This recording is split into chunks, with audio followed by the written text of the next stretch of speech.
मेका दी गोटी में आप नज़र आई थी और काफ़ी अच्छा आपने जो भी गेम प्ले किया था।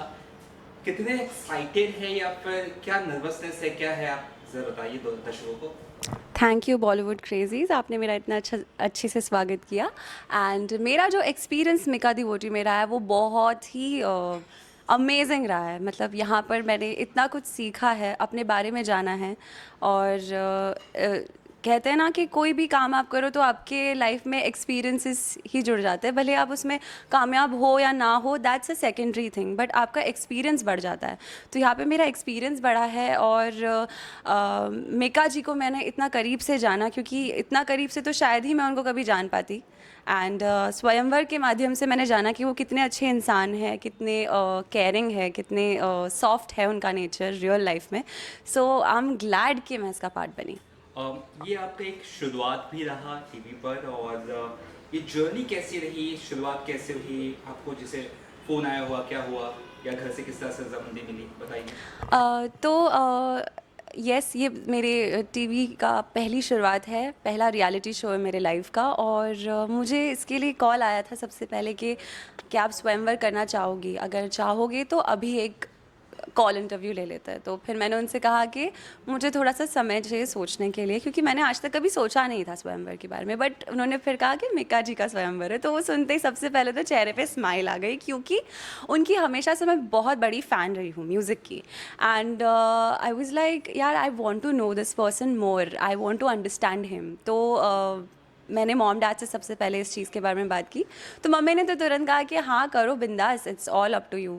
और फिर डैड के पास हम दोनों गए एक्साइटमेंट पे। हम दोनों का एक्चुअली उनका रिएक्शन देखना था, क्योंकि डैड और मिका जी दोस्त भी रहे हैं काफ़ी टाइम से। डैड ने और मिका जी ने काफ़ी काम भी किया है साथ में। तो मुझे उनका एज अ फ्रेंड वाला एक रिएक्शन भी जाना था कि उनको कैसा लगेगा। तो पहली चीज़ जो उन्होंने कही कि बेटा, अगर तुम कंफर्टेबल हो और तुम करना चाहती हो तो करो, तुम्हारे लाइफ का डिसीजन है, तुम लोगी, तुम्हारे ऊपर कोई फोर्स नहीं है। सो मुझे ये क्वालिटी मेरे मॉम डैड की दोनों की बहुत अच्छी लगी कि वो लोग बहुत सपोर्टिव रहे मेरे डिसीजन को लेके। And I am very lucky to have them. So इसी तरह मैंने स्वयंवर के लिए फिर लगातार 2 महीने ऑडिशन दिया और फिर मुझे शो मिल गया। कहा जाता है पहली चीज़ हमेशा बहुत स्पेशल होती है, कोई भी चीज़ करना। तो ये शो भी आपके लिए, अब सीधी सी बात है, बहुत स्पेशल होगा।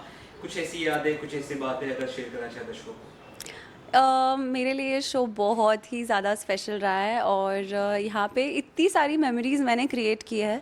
और सबसे अच्छी जो मेरी मेमोरी रही है कि मिका जी हमेशा से आपको स्पेशल फील कराएंगे नो मैटर व्हाट। अब वहाँ पे 12 लड़कियाँ हैं, 12 लड़कियों के साथ हर एक लड़की को वो इम्पोर्टेंस देना, कोई उनसे सीखे। ऑनेस्टली यहाँ पे लोग एक लड़की को इम्पोर्टेंस नहीं दे पाते, but for him it was so difficult and still he did that so well. So एक ये मेमोरी मुझे हमेशा से याद रहेगी कि उन्होंने हमेशा से मुझे भी एक स्पेशल जगह दी है उनके लाइफ में। और बाकी हमने बहुत सारे टास्क किए हैं साथ में। एक टास्क था हमारा ब्लू बुल्स आई करके, यस बुल्स आई। तो जिसमें वो सेंटर में खड़े थे, जहाँ पे आपकी और उनकी सोच अगर मैच होगी, अगर हम सेम आंसर्स देंगे तो एक एक कदम उनके नज़दीक जाना है। तो ये शो के वक्त ना उनके अंदर एक बहुत बच्चा आ गया था और वो एकदम बच्चे जैसे बिहेव कर रहे थे। तो मुझे ऐसे इतना अच्छा लग रहा था उनको वैसे देख कर कि समवेयर डीप डाउन इनसाइड उनके अंदर एक किड है। And it's so nice to see other side, मतलब उनका एक अलग ही रूप मुझे देखने के लिए मिला है। तो मुझे अच्छा लगा कि मैंने ये एक्सप्लोर किया। और तो मिका के बारे में जितना हम सभी जानते हैं, जो दिखता है हमें ज़्यादातर, वो थोड़ा एक स्ट्रॉन्ग, थोड़ा है ना, माचो। हाँ माचो। लेकिन क्या सच में वो वैसे ही, कि थोड़ा सा कुछ और जानने को मिला उनके बारे में इस पर्सनैलिटी? जैसे मिका जी को देखकर लगता है कि he is very strong, he is macho and swag है उनका, जो है वाकई में है, उनका अलग ही स्वैग है। वो खड़े भी हो गए तो उसमें एक स्वैग है। पर जब उनको पर्सनली बहुत अच्छे से जाना तो मुझे समझ में आया कि इनमें इंसानियत बहुत ज़्यादा है, बहुत ही इमोशनल है, बहुत ही अंडरस्टैंडिंग है, आसपास के लोगों का बहुत हेल्पफुल नेचर है उनका, काफ़ी लोगों की मदद करते हैं वो।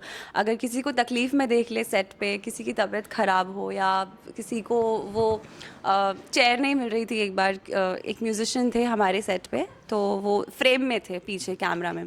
सो 3 घंटे तक तो वो हमारा शूट चल रहा था। तो उस वक्त ऐसा हुआ कि जब जब कट हो रहा था तो वो उनके लिए चेयर मंगा रहे थे बार बार।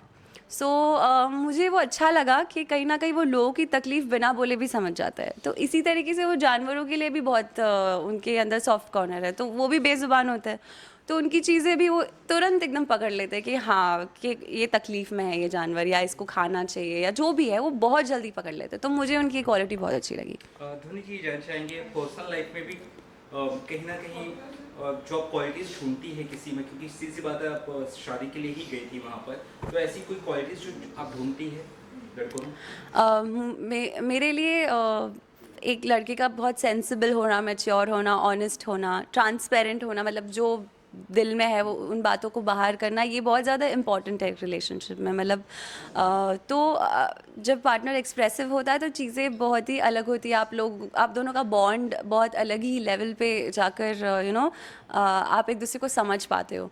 सो इट्स नॉट ऑलवेज़ कि वन साइड ही एक्सप्रेसिव हो, दोनों तरफ से अगर हम एक दूसरे को समझाएंगे कि हम क्या फ़ील कर रहे हो उस वक्त, या मेरे लाइफ में जो जो हो रहा है वो मुझे ऐसा लग रहा है उस चीज़ को लेके, अगर हम ये चीज़ कम्युनिकेट करना स्टार्ट हो जाए लाइफ में, तो बात ही कुछ और होती है। तो मैं लड़का भी कोई पार्टनर भी ऐसा ही कोई ढूंढती हूँ हमेशा से। अच्छा, एक बात, शो से जाने से पहले और शो से जाने के बाद की ध्वनि में क्या फर्क आया है?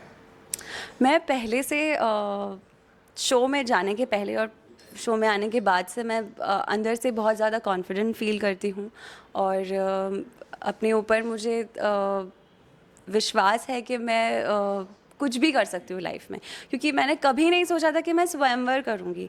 तो अगर मैं ये स्टेप ले सकती हूँ, क्योंकि लाइफ में रिस्क्स लेना बहुत इम्पॉर्टेंट होता है कहीं ना कहीं, उसके कॉन्सिक्वेंसेस क्या है उसके नतीजे, उसका हम नहीं सोचना चाहिए उस वक्त।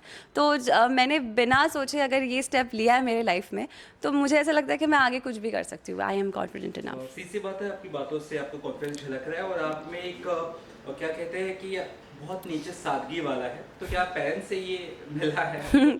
मुझे मेरा जो नेचर है वो मुझे मेरे मॉम डैड से ही मिला है, क्योंकि मैंने बचपन से डैड के साथ सेट पे जाना शुरू किया था, तो मैंने उनका बिहेवियर देखा है।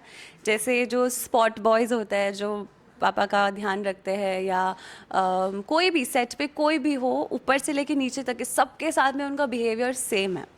तो ये चीज़ मैंने उनसे सीखी है, ना ही कभी किसी पे चिल्लाते हैं, ना ही अपना फ्रस्ट्रेशन कहीं निकाला होगा उन्होंने। He takes care of people around him.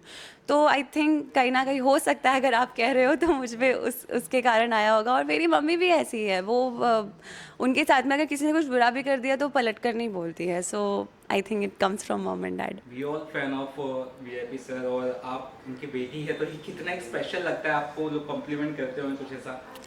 मैं तो मतलब मुझे इतना अच्छा लगता है जब कोई भी मुझे आकर कहता है कि अरे यू आर वीआईपीज़ डॉटर, तो एक इट्स अ डिफरेंट फीलिंग। जैसे एक पेरेंट, एक डैड को अगर उनको कोई आके बोले कि अरे आप ध्वनि के पापा हो, तो उनकी क्या फीलिंग होगी, वैसे ही मेरे लिए सेम फीलिंग है, अरे आप वीआईपी जी की बेटी हो। तो मुझे बहुत अच्छा लगता है। एंड मुझे ये भी अच्छा लगता है जब लोग मुझे उनके साथ कंपेयर करते हैं। तो काफ़ी लोगों को, काफ़ी बच्चों को ये चीज़ नहीं शायद अच्छी लगेगी कि अरे क्यों बार बार मेरे चीज़ों को कंपेयर करते हैं उनके साथ में। But for me it's very special. I love it when people से अरे यार तुम्हारे अंदर थोड़ी वीआईपी जी दिखते हैं। I like thanks.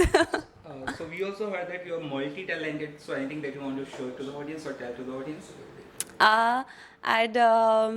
I'd like to sing in few कुछ मिमिक्री के अंदाज़ों में मैं आपको कुछ ट्रिक्स बताती हूँ एक्चुअली, कि मैंने कैसे सिंगिंग सीखी, ये वाले सिंगर की आवाज़ मैंने कैसे निकाली होगी। जैसे किशोर कुमार जी के लिए पता है मैंने क्या किया था? फ्रिज में गई थी, वहाँ से बर्फ़ निकाली और अपने शर्ट में डालना शुरू कर दी। तो मेरे अंदर ना उनकी योडलिंग आ गई। तो सबसे पहले एक बर्फ़ का आइस क्यूब लिया, शर्ट में डाला, दूसरा क्यूब डाला, नीचे से शर्ट पकड़ लिया। तो इस तरीके से मैंने किशोर कुमार जी की योडलिंग सीखी। फिर जो आर.डी. बर्मन की जो मैंने आवाज़ है वो कैसे सीखी पता है? वो जो फ्रिज के बाजू में जो सॉकेट होता है ना, उसमें अपने तीनों की तीनों उंगली डाल दी। मजाक कर रहे हो आप, मत डालना, ठीक है? तो ये मैंने जैसे ही सॉकेट में उंगली डाली थी, देखो मेरे अंदर आर.डी. बर्मन आ गए।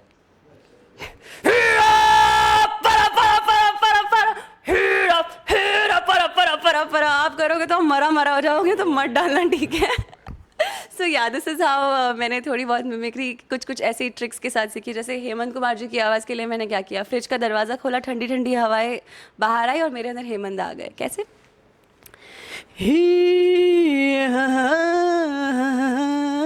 ये रात ये चांदनी फिर कहाँ, सुन जा दिल की दास्तां। That's so nice of you.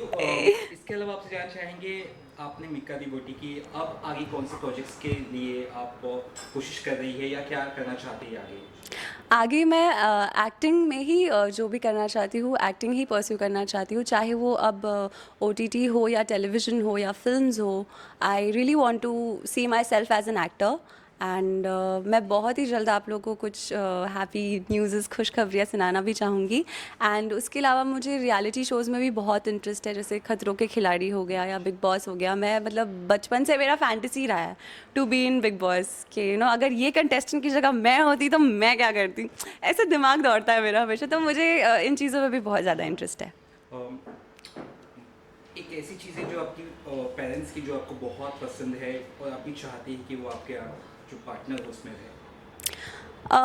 मेरे मॉम डैड का रिलेशनशिप बहुत ही स्पेशल रहा है, क्योंकि उन्होंने अपने ही डिसीजन से बैक इन 1994 जब लव मैरिजेस को इतनी लोग उस नज़र से नहीं देखते थे, उन्होंने उस टाइम पे लव मैरिज किया, उन्होंने कोर्ट मैरिज किया। और आज जब मैं उनको देखती हूँ ना कि दे आर एब्सोल्युटली सेम, जो 94 में उनका प्यार था वो उनका 22 में भी है। तो मुझे भी यही चाहिए कि यार जो रिलेशनशिप का स्पार्क जो मेंटेन करना होता है वो कोई इनसे सीखे। और कैसा है ना, डैड मॉम की सारी बात मान लेते हैं और मॉम अच्छे से अपनी सारी बात मनवा लेती है। तो मुझे जो रिलेशनशिप चाहिए वो ऐसा ही चाहिए कि मैं प्यार से मनवाऊंगी और मेरे पार्टनर मान ले। जाते जाते अपने फैंस को क्या कहना चाहेंगी जो देख रहे हैं इस वीडियो को? मैं सभी को, मेरे सारे फैंस और जितना मुझे आप लोगों से प्यार मिलता है उसके लिए मैं आपको थैंक यू बोलना चाहूँगी। और मैं बहुत ब्लेस्ड फील करती हूँ कि आप मुझे लिखते हो, आप मेरे लिए वीडियो एडिट करते हो, आप मेरे लिए पोस्ट डालते हो, मुझे बहुत अच्छा लगता है। और मैं आपकी एक एक मैसेजेस और एक एक पोस्ट को देखती हूँ and I feel very blessed. So thank you so much for always being there and I am always there for you. Thank you so much for talking to Bollywood Pages, man. Thank you. Thank you so much.